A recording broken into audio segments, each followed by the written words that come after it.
जयद्रथ की दुर्गति। एक बार पांचों पांडव आवश्यक कार्यवश बाहर गए हुए थे। आश्रम में केवल द्रौपदी, उसकी एक दासी और पुरोहित धौम्य ही थे।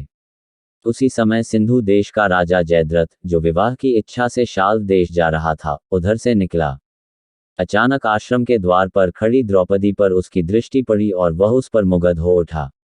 उसने अपनी सेना को वहीं रोककर अपने मित्र कोटिकास्य से कहा, कोटिक तनिक जाकर पता लगाओ कि यह सर्वांग सुंदरी कौन है।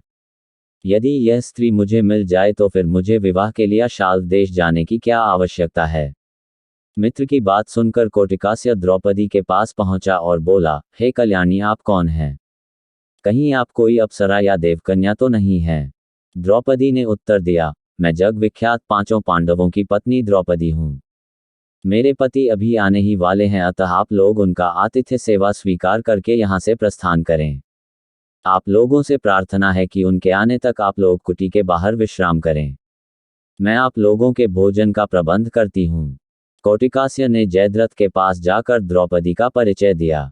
परिचय जानने पर जयद्रथ ने द्रौपदी के पास जाकर कहा, हे द्रौपदी, तुम उन लोगों की पत्नी हो जो वन में मारे मारे फिरते हैं और तुम्हें किसी भी प्रकार का सुख वैभव प्रदान नहीं कर पाते।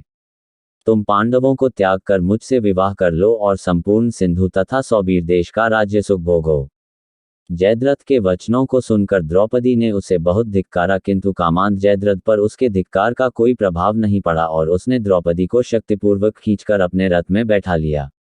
गुरु धौम्य द्रौपदी की रक्षा के लिए आए तो जयद्रथ ने उसे वहीं भूमि पर पटक दिया और अपना रथ वहां से भगाने लगा।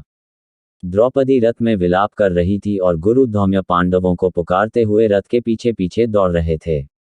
कुछ समय पश्चात जब पांडवगण वापस लौटे तो रोते कलपते दासी ने उन्हें सारा वृतांत कह सुनाया। सब कुछ जानने पर पांडवों ने जयद्रथ का पीछा किया और शीघ्र ही उसकी सेना सहित उसे घेर लिया। दोनों पक्षों में घोर युद्ध होने लगा। पांडवों के पराक्रम से जयद्रथ के सब भाई और कोटिकास्य मारे गए तथा उसकी सेना रणभूमि छोड़कर भाग निकली। सहदेव ने द्रौपदी सहित जयद्रथ के रथ पर अधिकार जमा लिया। जयद्रथ अपनी सेना को भागती देखकर स्वयं भी पैदल ही भागने लगा। सहदेव को छोड़कर शेष पांडव भागते हुए जयद्रथ का पीछा करने लगे। भीम तथा अर्जुन ने लपक कर जयद्रथ को आगे से घेर लिया और उसकी चोटी पकड़ ली। फिर क्रोध में आकर भीम ने उसे पृथ्वी पर पटक दिया और लात घूंसों से उसकी मरम्मत करने लगे।